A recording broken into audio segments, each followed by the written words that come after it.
మన ప్రభువును రక్షకుడు ఉన్నటువంటి యేసుక్రీస్తు నామానికే అనంత మహిమ ఘనత ప్రభావం కలుగునుగాక. ప్రత్యక్షంగా పరోక్షంగా దేవుని వాక్యం వింటున్న మీకు అందరికి కూడా మరొకసారి హృదయపూర్వకమైనటువంటి ప్రేమ వందనాలు. దేవుని వాక్యము ఈ రాత్రి వేళ మనము చదువుకుందాం రండి. పరిశుద్ధ బైబిల్ గ్రంథంలో కొరింథీయులకు రాసినటువంటి మొదటి పత్రిక 10వ అధ్యాయం 5వ వచనం నుంచి 9వ వచనం దాకా చదువుకుందాం. 5వ వచనం నుంచి, అయితే వారు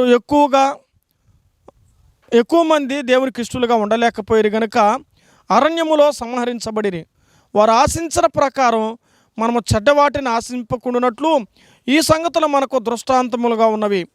జనులు తినుటకును త్రాగుటకును కూర్చుండి ఆడుటకును లేచిరి అని వ్రాయబడినట్లుగా వారిలో కొందరు మీరు విగ్రహారాధకులే ఉండకుడి, మరియు వారి వలె మనమును వ్యభిచరింపక యుందుము. వారిలో కొందరు వ్యభిచరించి నందున ఒక్క దినమే 23,000 మంది కూలిరి. మనము ప్రభువును శోధింపక ఉందుము. వారిలో కొందరు శోధించి సర్పం వలన నశించిరి. మీరును సనగకుండి. వారిలో కొందరు సనిగి సంహారకుని చేత నశించిరి. ఈ సంగతులు దృష్టాంతంగా వారికి సంభవించింది. యుగాంతమందున్న మనకు బుద్ధి కలుగుటకై వ్రాయబడిన 11 వచనాలు మనం చదువుకున్నాం. వాక్యం కొరకై చిన్న ప్రార్థన చేద్దాం. మహాగరుడువైన తండ్రి, ప్రేమగల మా ప్రభువా, మీకు స్తోత్రములు, వందనాలు. వాక్యం మీరు, ప్రజలు మీ వారే ఉన్నారు. ఈ రాత్రి వేళ లేఖనాలతో మమ్మల్ని దర్శించి నీ మాటల చేత మా జీవితాలు ప్రభువా బలపరచబడి బాగుపడి క్షేమం కలిగి సౌఖ్యము కలిగి ఆత్మీయతలో అభివృద్ధి చెందుతూ దినదినము ఒక నూతనమైనటువంటి వరవడిలో మా జీవితం నడిపించబడ్డానికి కృప దయచేయమని వింటున్న ఒక్కొక్కరిని బట్టి పేరు పేరు వరుసన మీరు ఆశీర్వదించి వారు ఆశించిన ప్రభు వారి జీవితంలో కలుగడానికి మీ కృప దయచేస్తామని యేసుక్రీస్తు నామమును బట్టి వాక్య భాగం కొరకు మీ సన్నిధిలో అడిగి వేడుకొనుచున్నాము తండ్రి, ఆమేన్. మంచిది. చదవబడినటువంటి ఈ లేఖన భాగాన్ని ఇక్కడ మనం గమనించగా మనం చదువుకున్నటువంటి వాక్యం ఇక్కడ కొరింథీ మొదటి పత్రిక 10వ అధ్యాయం 5వ వచనంలో, అయితే వారిలో ఎక్కువ మంది దేవునికి ఇష్టలుగా ఉండలేకపోయిరి. వారిలో, ఎవరిలో అంటే ఎవరిలో అనే మాట చూస్తే వారు ఎవరు అంటే వారెవరంటే ఇశ్రాయేలు ప్రజలు. మరి ఎందుకు ఇష్టలుగా ఉండలేకపోయారంటే వాళ్ళ జీవితాల్లో భయం పోయింది. అర్థమైందా? ఎవరికి? ఇశ్రాయేలుకు భయం లేదు కాబట్టి ఇష్టమైన బ్రతికారు. ఈరోజు భయం లేనివాడికి ఏముంటుంది? వాడు ఇష్టం వచ్చినట్టు బ్రతుకుతాడు. నిజమా కదా? దైవ భయం లేకుండా, ప్రజల భయం లేకుండా అరణ్యములో ఎన్ని సంవత్సరాల ప్రయాణం అయ్యారు? 40 సంవత్సరాల ప్రయాణం అయ్యారు. నిజమా కదా? ఆ 40 సంవత్సరాల ప్రయాణంలో ఎవరు తోడుగా ఉన్నారు? దేవుడు వారికి తోడుగా ఉండి నాయకత్వం అంటే మోషే నాయకత్వం, యెహోషువ నాయకత్వం నడిపించబడుతూ ఉంటే వాళ్ళ జీవితాల్లో ఎర్ర సముద్రం దాటి అద్భుతాలు చూసిన తర్వాత వాళ్ళు మైమరిచిపోయారు. ఇంకా మాకేమీ లేనట్టుగా దేవుడు వారితో ఉన్నాడని వారి జీవితాల్లో ఆనందంగా ఉంటూ వచ్చారు వాళ్ళు. కాబట్టి ఎప్పుడైతే వారు ఆనందాలు అనుభవించే కొద్దికి వారి జీవితాల్లో ఎక్కువ సుఖం ఏర్పడిందో, సౌఖ్యం ఏర్పడిందో ఆటోమేటిక్గా పాపం ప్రవేశిస్తుంది. ఇశ్రాయేలు ప్రజల గురించి సనిగిరి అనే మాట అక్కడ చూస్తున్నాం. దేవుని ప్రజలే దేవుని ఆరాధించు వారిగానే దేవుడు ఏర్పరచుకున్నాడు వారిని. దేవుని జనాంగమే, కానీ దేవునికి ఇష్టలుగా ఉండలేకపోయానని బైబిల్ ఉంది. ఇష్టంగా లేకుండా పోయింది. ఎవరికి? ఏ దేవుడు కాపాడాడో, ఏ దేవుడు రక్షించాడో, ఏ దేవుడు నడిపించాడో, ఏ దేవుడు వారి జీవితాలకి ఒక భాగ్యం ఇచ్చాడో ఆ దేవునికే వారు సరిగ్గా లేదు. వాళ్ళ సంగతి పక్కన పెడతాం. మన సంగతి, మన దేవుడు, మన ప్రభువైనటువంటి యేసుక్రీస్తు దేవుడు నిన్ను నన్ను రక్షించి పరలోకం చేర్చడానికి తను ఈ లోకానికి వచ్చి రక్తం కార్చాడు. మరి ఆ దేవుడు మన జీవితంలో అనేకమైనటువంటి మేలులు, ఉపకారాలు మన జీవితంలో చేశాడు. మరి మన సంగతి కూడా మనం ఆలోచించాలిగా. ఎన్నో మేలు చేస్తూ ఉంటే మనం ఆయనకి ఎలా జీవిస్తూ ఉన్నాం అనేది ప్రశ్న వేసుకోవాలి. వ్యక్తిగతమైన పరిశీలన. ప్రభుతో ఎలా గడుపుతున్నాం, ప్రభుతో ఎలా సంచరిస్తూ ఉన్నాం, ప్రభుతో ఎలా వెంబడిస్తున్నాం, ప్రభుతో ఎలా వ్యవహరిస్తున్నామో కూడా అవసరం. దేవునితో వ్యవహరించే పద్ధతి కూడా చాలా విలువైంది. ప్రభువుని వెంబడించే విధానం కూడా చాలా విలువైంది.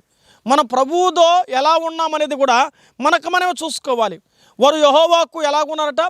వారు ఇష్టలుగా ఉండలేకపోయారు. మరి ఇష్టలుగా లేనప్పుడు వారి జీవితంలో ఏమి సంభవించినాయి అని మనం కింద వచనాలు చూస్తే, వారికి సంభవించిన చూడండి, మనం కింద వచనాలు చూస్తే ఈ సంగతులు మనకు దృష్టాంతంగా ఉన్నాయి. ఎందుకు దృష్టాంతంగా ఉన్నాయి? వారు ఏం పని చేశారు? చెడ్డవాటిని ఆశించారు. వాళ్ళు చెడ్డవాటిని ఆశించారంటే చెడిపోయే జీవితం, దేవుడికి ఏదైతే నచ్చదో, దేవుడైతే ఇష్టపడడో, దేవుడైతే కోరుకోడో, దేవుడైతే వద్దంటాడో, దేవుడైతే తాకద్దంటాడో, దేవుడు ఏదైతే చేయొద్దంటాడో, దేవుడు ఏదైతే చూడొద్దంటాడో దాన్నే ఒక మాటలో చెప్పండి, చిన్నపిల్ల శాస్త్రులు మరి ఎల్కేజీ యూకేజీ పిల్లకే చూడండి, ఒరే చాక్లెట్ ఎక్కువ తినద్దురా, తింటే పళ్ళు పొడుస్తాయిరా, పుచ్చిపోతారా, పీకేస్తారా పళ్ళు అంటే వాడికి ఏం కావాలి? ఒరే ఐస్ క్రీమ్ తినద్దురా, జ్వరం వస్తుందిరా, దగ్గు వస్తుందిరా, జలుబు వస్తుందిరా, వాడికి ఏం కావాలి? ఏదైతే వద్దంటామో అదే కావాలి వాళ్ళకి. అది మనకు తెలుసు, దానివల్ల నష్టం ఎంతో బాధతో, కానీ వాడికి అది ఆనందం, వాళ్ళకి ఆనందం. ఆశ వారి ఆనందంలో నడిపిస్తుంది వాళ్ళ జీవితాల్లో. ఇక్కడ మనం చదువుతున్న వాక్యం అదే. వారు ఆశించిన ప్రకారం మనం ఆశించకూడదు. వాళ్ళ గురించి కొన్ని పోలికలు చెప్పాడు. ఎందుకు ఈ వచనంలో కింద రాశాడు? బుద్ధి కలగడానికి కొరకే మనకు ఈ గ్రంథం రాశాడు. పాత గ్రంథాన్ని గురించి ఛాయ మనకెందుకు నూతన నిబంధనలు ఇచ్చాడంటే మనము కూడా జాగ్రత్త కలిగిన వారమే ఉండాలి. వాళ్ళ గురించి ఏమన్నాడు? వారి వలే అనే పదాలు ఉంది. వారి వలే నువ్వు ఉండకూడదు. కొంతమంది అరుస్తురే, ఏమ్మాయి పక్కన చూడు ఎట్ట చదువుకున్నాడు, మీ ఫ్రెండ్ చూడు ఎంత బాగా చదువుతుందంటే, డాడీ ఎవరితో పోల్చుకుని అమ్మాయితో పోల్చొద్దు, వాళ్ళతో నన్ను ఎందుకు పోలుస్తావు అంటది. బాబు చూసావరా వాడు ఎంత మార్కులు, వాడితో నన్ను పోల్చొద్దు అంటావు. ఎదుటి వాడిని పోలుస్తూ ఉంటే మనకేమనిపిస్తుంది? కొంచెం ఇంకా బాగా అర్థం అంటే, ఆ పక్కింటి ఆయన చూడు అన్నీ కొనిస్తాడు, నువ్వు కూడా మొగుడు, ఏమి లాభం అనన్నా మళ్ళీ మామూలు సందర్భాలు చెప్పాలంటే ఏమనిపిస్తుంది? అప్పుడు యజమాని ఏమ్మా ఎవరితోనో పోల్చుకొని వాళ్ళతో నన్ను పోల్చొద్దు యజమాని అంటాడు. ఒకవేళ యజమానురాలు కూడా చూడు ఆ ఎక్క ఎంత మంచిది, ఎవరితోనో పోల్చుకొని ఇక్కడ మాత్రం పోల్చకూడదు, ఇక్కడ బైబిల్లో పోలిస్తే మాత్రం అడతారు. అట్టెందుకు వాక్యం చెప్పాడు ఆయన, ఇట్టెందుకు వాక్యం చెప్పాడు ఆయన, ఆ వాక్యమే చెప్పాలనా అడగరా? అడగలేకపోయినా ఇక్కడ ఉంటుంది అంతరంగంలో. ఎట్ట మాట్లాడు ఈ రాత్రి అయినా లేక మందిరానికి వస్తే ఏదో వాక్యం ఉందామని పోతామంటే కారం నూరు నోట్లో పోసినట్టు ఉండదు ఆ వాక్యం. ఎట్టది గుంటూరు మిరకాయ కంటే ఘోరంగా ఉండదే. నిజం, దేవుని వాక్యంలో రాయబడిన మాట. మన జీవితంలో ఎదుటివానికి పోలిస్తే ఇంత కోపం అనిపిస్తే ఇశ్రాయేలు ప్రజలతో చూపించి దేవుడు మాట్లాడు, ఎందుకు వారి వలె నువ్వు ఉండొద్దు అన్నాడు. అది అర్థం. నేను అలా ఉండమని కాదు, అట్లా ఉండొద్దని చూపించాడు ఆయన. మనం ఎలాగ ఉండాలంటే దేవుని ప్రజలకు తగినట్టుగా ఉండాలి. పౌలు అన్నాడు కదా, నేను క్రీస్తును పోలి నడుచుకున్న ప్రకారం. మన పోలిక ఎవరు? మన పోలిక యేసయ్య.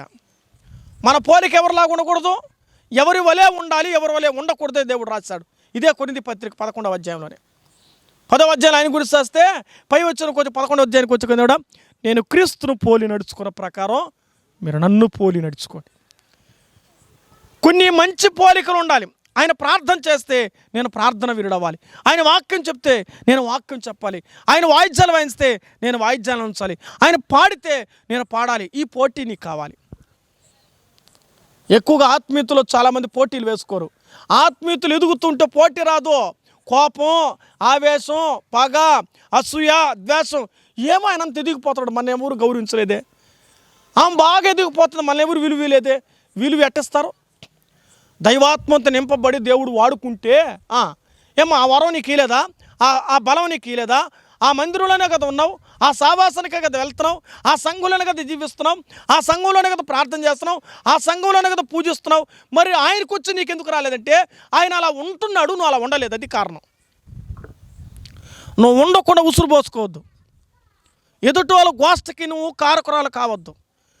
అయ్యో అని ఎదుటి వారి విషయాల్లో నువ్వు మనసును పడి మత్సరం చేయకూడదు. నీలో కుళ్ళు కుతంత్రం ఉండకూడదు.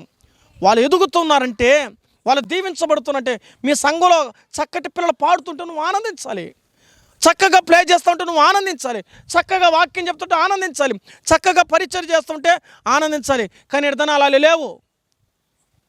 మా ముందర వాడు ఎంత, మా ముందరంతా ఆమె ఎంత, మా ముందర వాళ్ళ జీవితాలు ఏంది, ఇలా అనుకుంటా వాళ్ళు అంటున్నారు అనుకుంటా ఉంటే మన భక్తి జీవితాన్ని మనమే కూల్చుకుంటాం. అవునా కదా? మన భక్తి జీవితం ఇప్పుడు పరిగెత్తే పందులు పరిగెత్తున్నామో, పడిపోయిన కాలు జారిపోయింది, వాడు ఇంక నేను పడిపోయినానో ఓడిపోతానని అనుకుంటాడు, మళ్ళీ పరిగెత్తాడా? ఎందుకని? తను గెలుస్తానేమో నాకు నిరీక్షణ, ఓ నమ్మకం, ఓ గురి. విశ్వాస జీవితం అలా ఉండాలి. పోటీ ఉండాలి, భక్తి జీవితానికి పోటీ ఉండాలి. ఒక ఆయన నాతో అన్నాడు, బ్రదర్ మురళి నువ్వు చేసినట్టుగా నేను కూడా నీకు పోటీ వస్తున్నాడు, రండి బ్రదర్ ఆత్మీయుతులు మన ఇద్దరు పోటీ పడదామన్నాను. ఏమండి, ఆత్మీయతలో పోటీ పడదాం రా, దేవుని సేవ రగిలిద్దాం రా, దేవుని సేవ చేద్దాం రా. ఎవరి సేవ? రండి దేవుని సేవ చేద్దాం, పోటీగా రండి సేవ చేద్దాం. దేవుని కొరకై మన జీవితం పోటీ ఉండాలి. ప్రభు కొరకు అలా చేయడానికి ఇష్టపడాలి. వీళ్ళ జీవితంలో చెడ్డవాటిని, విగ్రహారాధన, వ్యభిచారం, సనుగుడు, శోధన, చివరికి వీళ్ళు అన్నీ అనుభవిస్తూ ఉంటే ఒక మాట వారి గురించి చేయబడుతుంది. వాళ్ళు మొదటలో ఎలా ఉన్నారు తెలిసిన? ప్రభువా ఈ మట్టి కులిములో, ఈ ఇటుకుల్లో, ఈ వ్యవసాయంలో నాయనా అయ్యా అయ్యా అని ఏడ్చారు వాళ్ళు. నిర్గమకాండం 3వ అధ్యాయంలో 7వ వచనం చూస్తే యెహోవా వారి కన్నీళ్లను చూసని రాయబడింది. అక్కడ దేవుడు వారి కన్నీళ్లు చూశారు. అంత మాత్రమే కాదు, పై వచనంలో వారి నిట్టూర్పులను చూచని కూడా రాయబడింది. 2:23లో రాయబడుతుంది. వాళ్ళు వెట్టి చాకరిని కూడా రాయబడింది అక్కడ. అవన్నీ చూసి దేవుడు నా ప్రజలు బాధపడుతున్నారని వాళ్ళ కొరకు మంచి చేస్తే వాళ్ళు లాస్ట్కి ఏం చేయనారా? దేవుడు వారికి మంచి చేస్తే, మంచి చేసిన దేవుని ఏమంటున్నారంటే చూడండి, వాళ్ళ జీవితంలో కొన్ని శోధనలు ప్రారంభించారు, దేవుణ్ణే శోధించారు. ఏం చేస్తారంట? వారు దేవుణ్ణి శోధించడం మొదలుపెట్టారు. వాళ్ళు దేవునే శోధించారు. ఇశ్రాయేలు ప్రజలు దేవుని శోధించిన కారణాలని టైటిల్ పెట్టుకుందాం. ఇశ్రాయేలు ప్రజలు దేవుని ఎలా శోధించారో నెంబర్ 1 చదువుదామా? నిర్గమకాండం 17:7. ఇశ్రాయేలు ప్రజలు దేవుని ఎలా శోధిస్తున్నారు, మనం అలా శోధించకూడదనడానికి ఈ రాత్రి కొన్ని వచనాలను మనం లేఖన భాగంలో ఆధారంగా మనం చదువుకుందాం. నిర్గమకాండం 17వ అధ్యాయం 7వ వచనం చదువు నాయన. అప్పుడు ఇశ్రాయేలులు యెహోవా మన మధ్య ఉన్నాడో లేదో అని శోధించుచు, మస్సాన్ని 2 కింద ఏం పెట్టాడు? పుట్టినోట్లు ఏం పెట్టాడు? శోధించుట. ఉన్నాడో లేదంటే అప్పుడు ఏమర్థం? వీళ్ళెవరు? ఇశ్రాయేలు విశ్వాసుల అవిశ్వాసులా? మా తల పైకెత్తనాలి. విశ్వాసులు ఏమొచ్చింది? అవిశ్వాసం వచ్చింది. అంటే వీళ్ళు దేవుని ఎట్ట శోధించరు? ఉన్నాడో లేదంటే వీళ్ళకి ఒక అనుమానం. వాళ్ళ జీవితంలో అవిశ్వాసులుగా ఉన్నారు. అవిశ్వాసంతో దేవుని శోధిస్తున్నారు. అసలు శోధించడానికి వీళ్ళు ఏ పార్టీ వారు? ప్రభుని ప్రశ్నించడానికి వీళ్ళు ఏ పార్టీ వారు? దేవుని ప్రజలు దేవుడు వీళ్ళకి మేలు చేస్తే, ఆశీర్వాదాలు చేస్తే, సహాయం చేస్తే, ఆ బానిసత్వంలో ఆ బ్రతుకులో ఉంచి ఆ కష్టం నుంచి నడిపించి, కష్టం లేకుండా సుఖంగా పోతారు. ఎన్నేళ్ళ? 40 సంవత్సరాలు నడిపించాలని ఇష్టపడ్డాడు దేవుడు. వాళ్ళ ఇష్టం కష్టంగా మారిపోయింది. వాళ్ళ ఇష్టాలు వాళ్ళ జీవితాలకు కష్టాలుగా మార్చినమా? లోక ఇష్టాలు నీకు నీకేమైపోతుంది తెలిసిన? నీకు ఇష్టాలు కష్టాలకు భూమి తయారవుతాయి.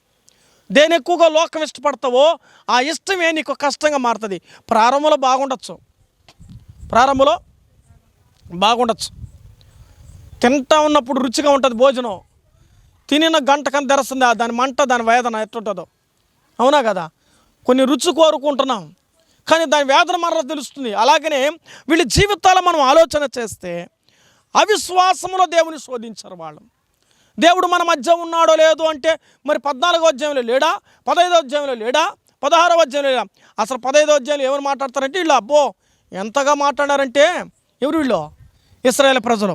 15వ అధ్యాయం 11 యెహోవా వేల్పులో నీ వంటి వాడెవడయ్యా, పరిశుద్ధతలో నువ్వు మహనీయుడవయ్యా, స్తుతి కీర్తన బట్టి నువ్వు పూజనీయుడవయ్యా, అద్భుతములు చేయవాడు నీ వంటి దేవుడు లేడయ్యా, అసలు లేడయ్యా. నువ్వు ఎట్టనుకుంటావు? కృపతో మమ్మల్ని తోడుకొచ్చావయ్యా, మమ్మల్ని విమోచించావని దేవునికి గాన ప్రతిగానలో వాళ్ళ పాటలు పాడారు. అంతగా పాడారనమాట. మనం కూడా పాట పాడాం కదా, పాటల్లో ప్రభునామాన్ని మహింపరిచాం. సో అలాగూ పాడారు వాళ్ళు. ఆ పాటలో ప్రభుని హెచ్చించారు. 17వ అధ్యాయాన్ని కొంచెం దించారు. హెచ్చించేది వాళ్ళే, దించేది వాళ్ళే. మనం కూడా అంతే కదా, మేలు చేస్తే దేవుని హెచ్చిస్తాం, కొంచెం శ్రమ కలిగితే దేవుని దించుతాం. ఏం దేవుళ్ళే కానీ ఆయన ఉన్నాడు కానీ మాకేం చేసినాడా? ఈరోజు ఇశ్రాయేలు ప్రజల జీవితాలు మన జీవితాలు వస్తాయి. శ్రమలు రావచ్చు, కష్టం రావచ్చు, బాధ రావచ్చు, ఇబ్బంది రావచ్చు. అయితే ప్రభువుని శోధించకూడదు. ఎవరిని? ప్రభువుని శోధించకూడదు. యెహోవాను మీరు శోధింపనేలా. దేవుని శోధించడానికి, దేవుని ప్రశ్నించడానికి, దేవుని ఎదిరించడానికి ఓ మానవుడు ఏ పార్టీ వాడు? యోబు అంటాడు తన గ్రంథంలో, అయ్యా అసలు పురుగు వంటి నరుడు వాడు ఏ పార్టీ వాడు? యోబు గ్రంథం 24వ అధ్యాయంలో రాయబడుతున్న మాటలు. మన పురుగు వంటి వారం, మంటి వంటి వారం, ఓటికొండ వంటి వారు మన జీవితాల్లో దేవుని వాక్యం రాయబడుతుంది. ఇలాంటి వారు ప్రభుని శోధిస్తే తగునా? వారు శోధిస్తున్న కారణం వారి అవిశ్వాసం. అందుకే విశ్వాసాలు గుండి మన అవిశ్వాసపు ఆలోచనలు ఒకే నిర్ణయంలో ఉండాలి, ఒకే స్థిరంలో ఉండాలి. కింద చూడండి, నేను అంతగా కదిలింపబడి అంటాడు. మళ్ళా తన పత్రికలు మనం చదువుతున్నప్పుడు చూస్తున్నాం, మన జీవితంలో ఉన్నా లేకపోయినా ఎలా ఉండాలి? ఒకటే ఉండాలి. వాళ్ళు శోధిస్తున్నట్టుగా చూస్తున్నాం. ఆడే 2వ వచనం చూడండి ఆయన, 17:2 ఏమన్నారు వాళ్ళు? 17వ అధ్యాయం 2వ వచనం చదువు నాయన. త్రాగుటకు ఏం చేయాలంట? నీళ్లు కావాలంట. నీళ్లు కావాలని మరి చదువు నాయన. నాతో వాదింపనేలా. అది యెహోవాను మీరెందుకు శోధిస్తారు? వాదించేది ఎందుకు? శోధించేది ఎందుకు? విశ్వాసులు వాదించకూడదు, శోధించకూడదు. కానీ ఏదైతే చేయకూడదో వాదిస్తాం, శోధిస్తాం. ప్రభువా నాకిట్ట చేసేవే, ఇది నీకు న్యాయమేనా, ఇది నీకు ధర్మమేనా అని అంటాం. అస్సలు మనం అడగడానికి కొంతమంది పిల్లకాయలు తల్లిదండ్రులు, ఎందుకు గన్నావు నువ్వా? అడగలే ఎప్పుడు మనమా? ఎందుకు గన్నావు అంటారు. ఏమండి, ఒక పిల్లవాడు తన రోడ్లో ఎట్టడితో తల్లిని, ఎందుకు గన్నావు నువ్వు నన్ను, ఎందుకు గన్నావు నువ్వు నన్ను? వాడు ఎట్టున్నాడా? వాడు ఎట్ట పోగొత్తున్నాడు? వాడు అడిగే ప్రశ్న.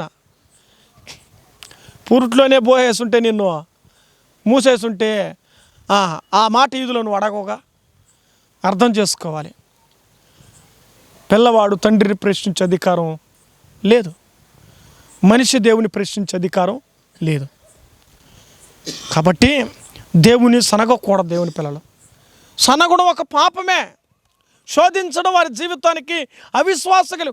ఉన్నాడో లేదో, వచ్చాడో లేదో, జరిగిందో లేదో, వస్తుందో రాదో, ఇది ఎవరి లక్షణం? మంది కాదు. మనమేమో మనకు వస్తుంది, మనకు ఇస్తాడు. ఇది మన నిరీక్షణ. ఎట్టుండాలి? అవునా కదా? మనం ప్రార్థన చేస్తాడు, ప్రభువా ఈ కార్యం ఇప్పుడు జరగాలి, ప్రభువా నిన్ను గురించి చెప్పాలని ఆయన ప్రార్థన చేయను. వచ్చిందా లేదండి? జరుగుతుంది. అప్పటికప్పటికే దేవుడు ఇస్తున్నాడు. చినుకులు పడతాట ప్రార్థన చేసాం కదా అందరూ కలుసుకొని, ఆగిందా లేదా? అప్పటికప్పటికి ఆగిపోయింది. అంటే ప్రభువా ఈ కార్యం చెయ్యాలి ప్రభు అని అడిగాము. ప్రభువు లేదురా నువ్వు చెయ్యాలి అని చేశాడు దేవుడు. కాబట్టి ప్రభువు మనం ఎలాంటి వారంటే, నా ప్రభు నా పక్కన నిలబడి ఉన్నాడని నేనే నమ్మకపోతే ఎదుటివారు ఎలా నమ్ముతారు? మనం దేవుని సత్యం మనకే అర్థం కాకపోతే ఎదుటోళ్ళకి ఎట్ట చెప్తాం? ఏమున్నా లేకపోయినా మనం ఎట్ట ఉండాలి తెలిసిన? ప్రభువుని బట్టి ఎట్ట ఉన్నామనాలా? ఏమి లేకపోయినా పర్వాలేదు. పౌలు అంటాడు, నేను ఏమీ లేకున్నా అన్నీ ఉన్న వాళ్ళ వలె ఉన్నాడు అన్నట. ఏంటట? లేమి నేను ఎరుగుతున్నావు, సంపన్నత నేను ఎరుగుతున్నాను, దరిద్రత నేను ఎరుగుతున్నాను అన్నాడు. మనం ఏమున్నా ఏమన్నా మన ప్రభువుని బట్టి దేవుడు మనకిస్తాడు. అది నిరీక్షణ. ఎవరికి ఎప్పుడు ఏది ఇయ్యాలో ఆయనకి తెలుసు, ఆయన ఇస్తాడు. అది కాబట్టి సనగడము ఆయన శోధిస్తున్నారు వాళ్ళ జీవితాల్లో. మళ్ళా సంఖ్యాకాండంలోకి వద్దామండి. సంఖ్యాకాండం 14:22లో, సంఖ్యాకాండం 14:22లో ఇశ్రాయేలు ప్రజలు ఎలాగో దేవుని సనిగారో ఆ విషయాలు మనం చదువుకుందాం. నేను ఐగుప్తులోను అరణ్యములోను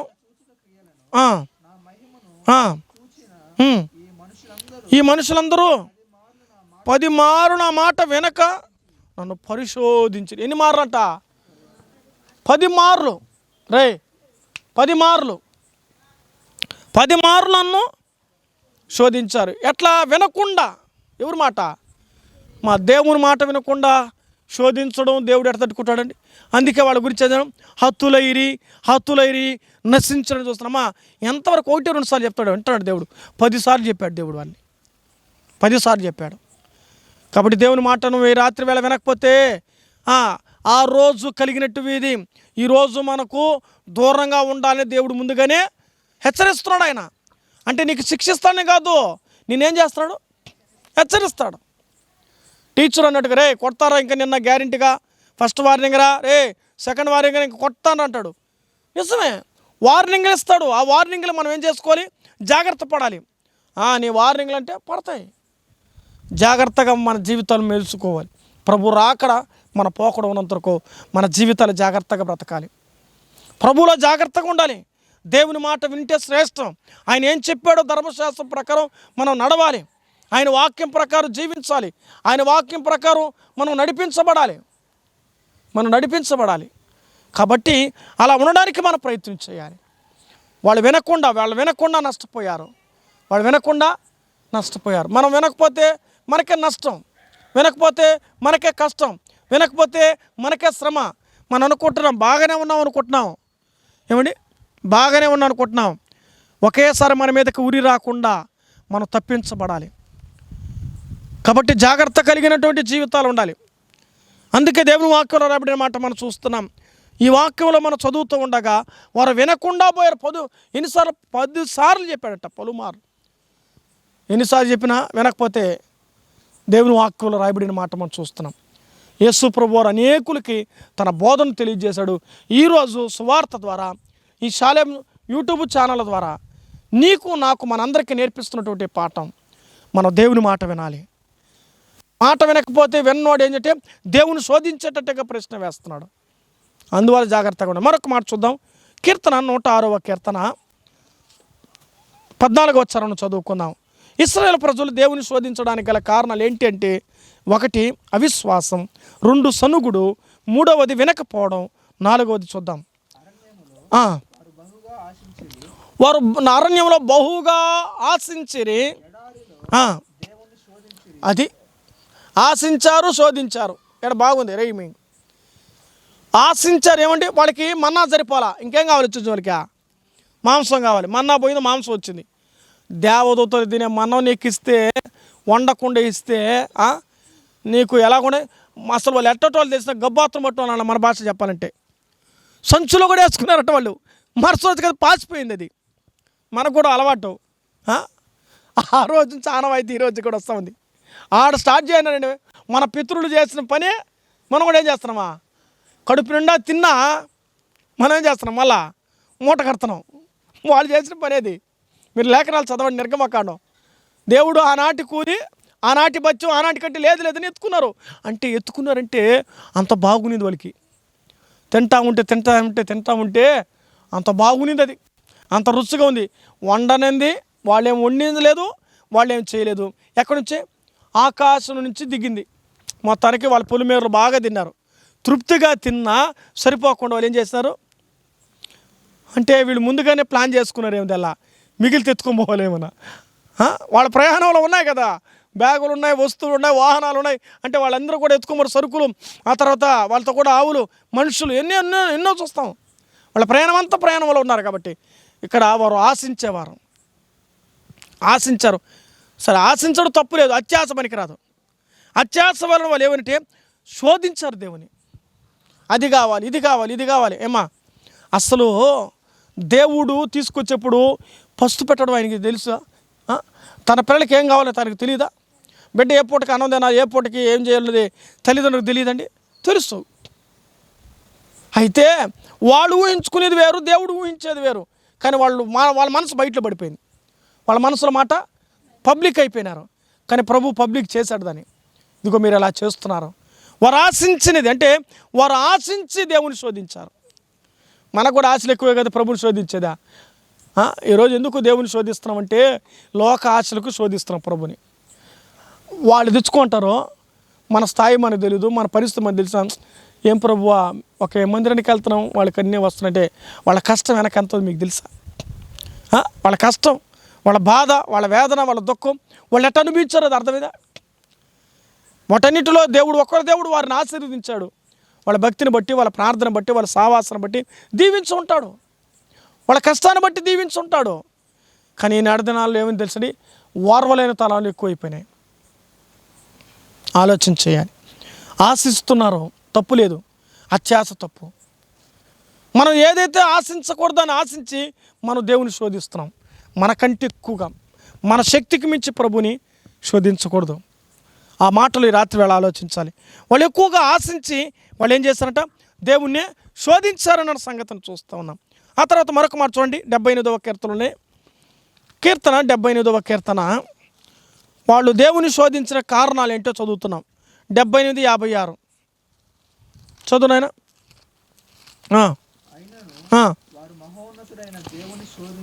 మహోన్నతుడైన దేవుని శోధించి తిరుగుబాటు అంటే ఏమిటి? వ్యతిరేకత. నువ్వు చెప్పింది నేను ఎందుకు చేయాలి? ఎవరితో?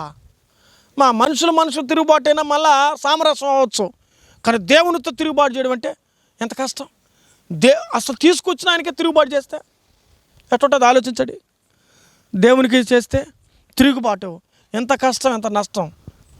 ఎట్టున్నారంటే పులిని తెచ్చి ఏమంటే సాకితే కూడా ఒకరోజు ఎవరు కానీ సాకిన వాళ్ళు కానీ, పావుని తెచ్చి సాకినా చివరికి ఎవరు కానీ సాకిన వాళ్ళు కానీ అంట. అట్టయినారు వీళ్ళ పరిస్థితులు. అలా మీరు ఉండకూడదు. అలా మీరు వాళ్ళు అట్ట చేసి నష్టపోతున్నారు. జాగ్రత్త. మనకు హెచ్చరిక పాఠం అది. దేవుని ప్రజలు కొన్ని పాఠాలు మనకు ఎందుకు చూపిస్తుంటే వాళ్ళ వలే మనం నష్టపోకుండా జాగ్రత్త ఉండమని దేవుడు ముందుగానే గుణపాఠం నేర్పిస్తాడు. అందువల్లనే తిరుగుబాటు చేయకూడదు. దేవుని పిల్లల్లో ఏముండకూడదు, తిరుగుబాటు చేయకూడదు. అది ఒక శోధించడం అనే ప్రశ్న చూస్తున్నాం. 78వ కీర్తనలోనే 17-18 వచ్చాను చదువు నాయన. 17-18 అక్కడే. ఇంకా పాపం చేస్తా వస్తున్నారంట. చాలు. మహోన్నతుని తిరుగుబడిని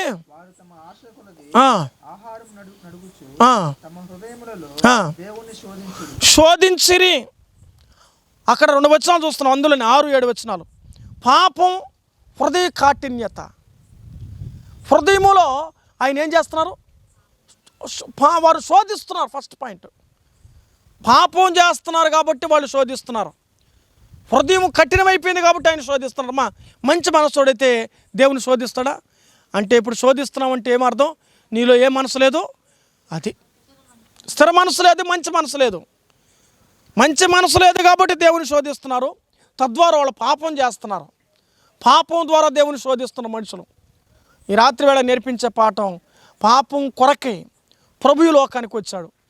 పాపుల్ని ప్రేమించి పాపాన్ని ద్వేషించి నీ కొరకు నా కొరకు రక్తం కార్చి ప్రాణం పెట్టి చనిపోయి సమాధి చేయబడి తిరిగి లేచాడు.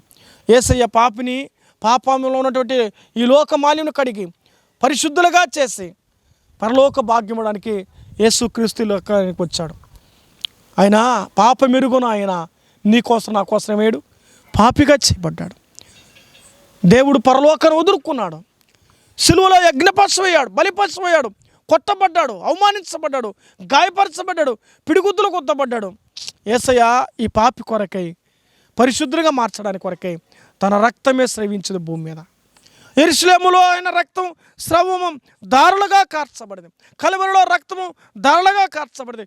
మేకుల చెరువులో రక్తం దారులుగా కార్చబడింది. మన పరలోకం రావాలని, దేవుని సన్నిధితో ఆయనతో కూడా కూర్చుండాలని, ఆయనతో నివాసం చేయాలని తన నివాసాన్ని కోల్పోయి భూమి మీదకి వచ్చాడు. నువ్వు శోధిస్తున్నావని, నువ్వు పరిశోధిస్తున్నావని తెలుసు కూడా ప్రభు పాపిని ప్రేమించి పరిశుద్ధులుగా చేశాడు. యేసు రక్తం ప్రతి పాపం మనల్ని పవిత్రంగా చేయబడుతుంది కాబట్టి యేసయ్య నిన్ను పవిత్రులుగా చేశాడు, నిర్దోషులుగా చేశాడు, నిష్కళంకులుగా చేశాడు, నిందలేని వారిగా చేశాడు. యేసు ప్రభు ద్వారా ఈరోజు ఆ భాగ్యం, ఈ ధన్యత, ఈ స్థానాన్ని అనుభవించగలిగాం. కాబట్టి ఇప్పుడు మన పరిశుద్ధులకు మార్చబడి దేవుని పిల్లలయం. ఎవరైతే ఆయన అంగీకరిస్తారో తన నామమునందు వారికి దేవుని పిల్లలు అనే అధికారం ఇచ్చాడు. యోహాను సువార్త 1:12 ప్రకారం తన్ను ఎందరు అంగీకరించునగా తన నామమునందు విశ్వసించిన వారికి దేవుని పిల్లలు అనే అధికారం ఆయన వారికి అనుగ్రహించాడు. కాబట్టి దేవుని పిల్లలనే అధికారం ఇచ్చాడు. కాబట్టి మనం ఎవరు? దేవుని కుమారులు, కుమార్తెలు. దేవుని కుమారులు ఏమనకూడదు, అనుమానుడు. నీ తండ్రి ఆస్తి నీకే వస్తుంది నమ్మకూడాలి. నీ తండ్రి నీకన్నీ చేస్తాడు నమ్మాలి. మన తండ్రి పరలోకపు తండ్రి. ఆ తండ్రి చేస్తాడని ఆ తండ్రి నమ్మితే మంచి ధన్యత. ఆ తండ్రిని పోగొట్టుకున్నావా తప్పిపోయిన కుమారుని జీవితం అనుభవిస్తావు కదా. అన్నీ ఉండి దూరం అయిపోయి నష్టపోయాడు. ఈరోజు అన్నీ తెలిసి కూడా క్షమాపణ పొంది ప్రభువుకు దగ్గరగా చేరాలని, ఆయన రక్తములో కడగబడి పరలోకం చేరాలని ఈ రాత్రి వేళ ఈ మాట ఈ సువార్త